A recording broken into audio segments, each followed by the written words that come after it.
So here it is. You don't need gimmicks, extreme approaches, or drugs to make a huge change to your physique. All you need is time and consistency. Our bodies are happy to comply with our goals if we allow them to adapt and don't force them to change until they break. Now, that last part there is really, I mean, all of it's interesting because you can elaborate on many different things there, the gimmicks, the extreme approaches. But the last part there, I would love to, yeah, if you could just, I don't know if you remember what you were thinking about with that specifically, but it would be cool if you could elaborate. Yeah, most of the posts that I make on Instagram and stuff are either a reaction to something that I see that pisses me off, or an explanation of how I do things that I think other people can benefit from. You know, almost every one of my Instagram posts, if you read, there's some form of me kind of like putting some information out in the universe. I don't do selfies. I don't, you know, it's just not my style.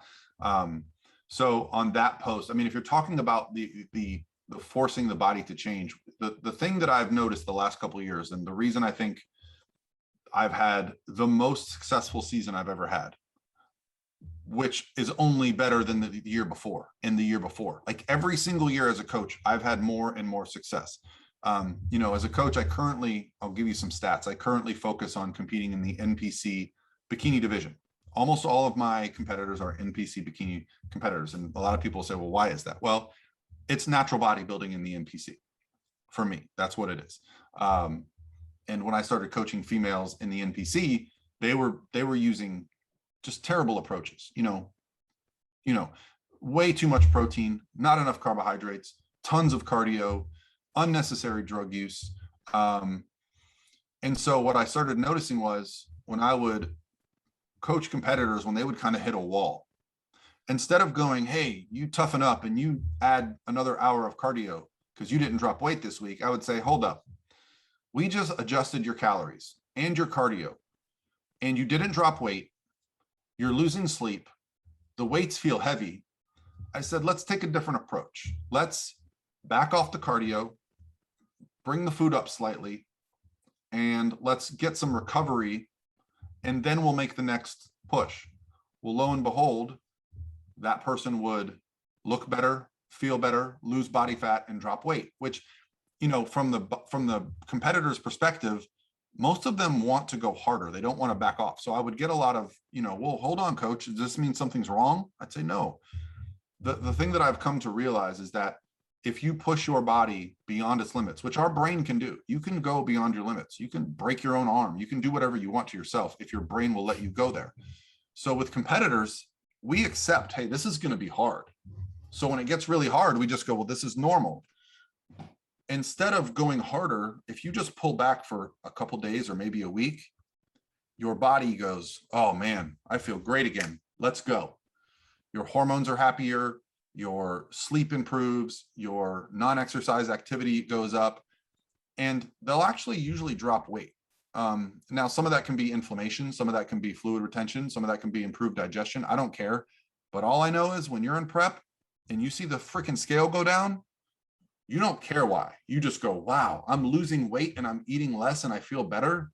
So the thing that I've really tried to push, because it's become very, very apparent to me, is that diet breaks and being ready early for a show are the greatest tools that we have as competitors to compete for a long period of time. My competitors are not only winning, I've won 16 NPC overall titles this year. I've had 6 IFBB pro cards. I've had a top 6 at the Olympia, right? And there's probably some other coaches that can boast these things, and I'm not trying to be boastful, but what I'm saying is, like, it's not as if I'm just doing this to keep my clients healthy. We're still dominating, okay? Every time I go to a show, I expect my girls to win. Also, when the show is over, because we've brought food up, because they've had diet breaks, because they've had refeeds, they're not putting on 20, 30 pounds. They're staying closer to stage weight. They're eating more food going into their show than they were when they were in their off season, this metabolic building phase. So what I said in that post, what I was talking about is, don't just think you have to just run your head into the ground to get on a bodybuilding stage. If you do that, even if you get on stage, you're not going to look as good as you could. And when the show is over, you're fucked. It just plain and simply. I made a post the other day just saying, if you're not reversing into your show, it's a mistake. and this is something that, you know, it's taken me a few years to come to this conclusion. And the real reason I came to this conclusion was because whenever I would have a competitor do multiple shows, I kept noticing after the show, they would start dropping weight. And I'm like, why are they dropping weight after the show? Well, the week of the show, we pull out some cardio, we bring some food up, they go to the show, they go out to dinner, they enjoy, stress and anxiety drop off, you go back on plan. Oh, holy crap, I dropped 2 pounds the week after the show. So every show they would get better. Well, why in the crap are we waiting until the first show to actually recover? And that's the light bulb that went off. And that's the thing that I do that I don't know that any other coaching team currently does. Diet breaks and what I call linear loading into shows.